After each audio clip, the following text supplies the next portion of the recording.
1966 moved along pretty well for the auto industry. In October, new cars would be brought into the showrooms, and all suspected they would be driven out just as fast. The Hemi engine had been banned for 1965, and Ford ruled with Ned Jarrett winning the title.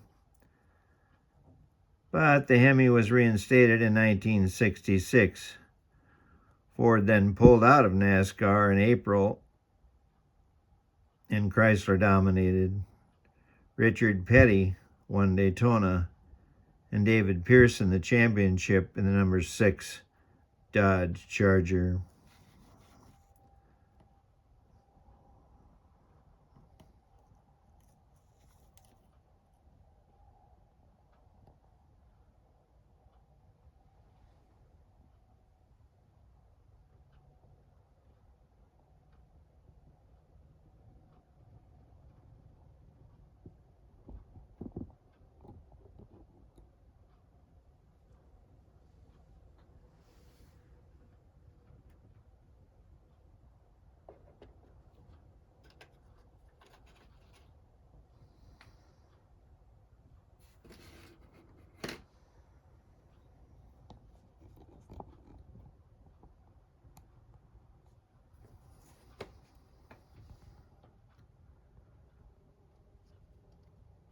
However, due to rising inflation and the costly Vietnam War,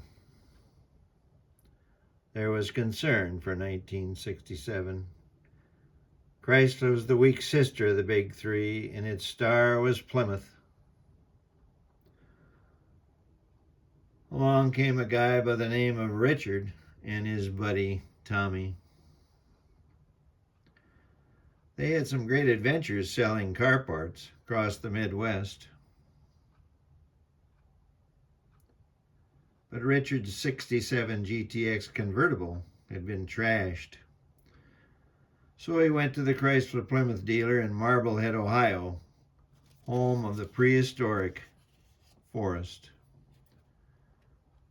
However, the dealer only had a GTX hardtop in the showroom. Richard bought it anyway, but as they drove down the road, Bambi was very disappointed he could not catch a ride with Richard and Tommy Boy.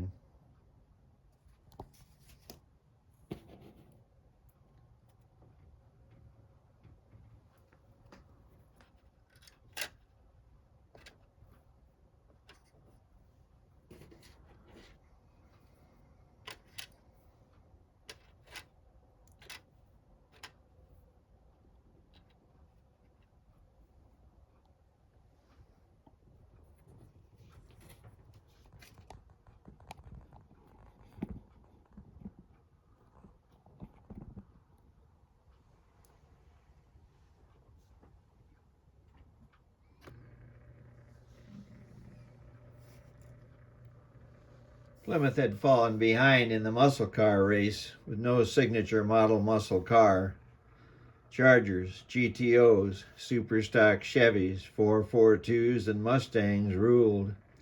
In '67, that all changed as he introduced the mid-sized GTX on the Belvedere body.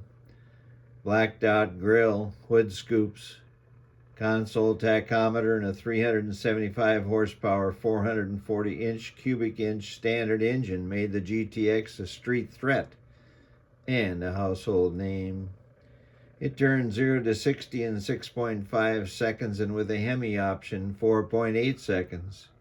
12,000 were sold, including 733 with the Hemi engine. With the redesign in '68, sales rose to 18,000 and Roadrunner sold 40,000. 1969 sales were stable, but Roadrunner doubled to 80,000. Insurance companies doomed the GTX and it was discontinued in 1971. However, a blue 1967 GTX starred in the movie Tommy Boy, forever perpetuating its legend.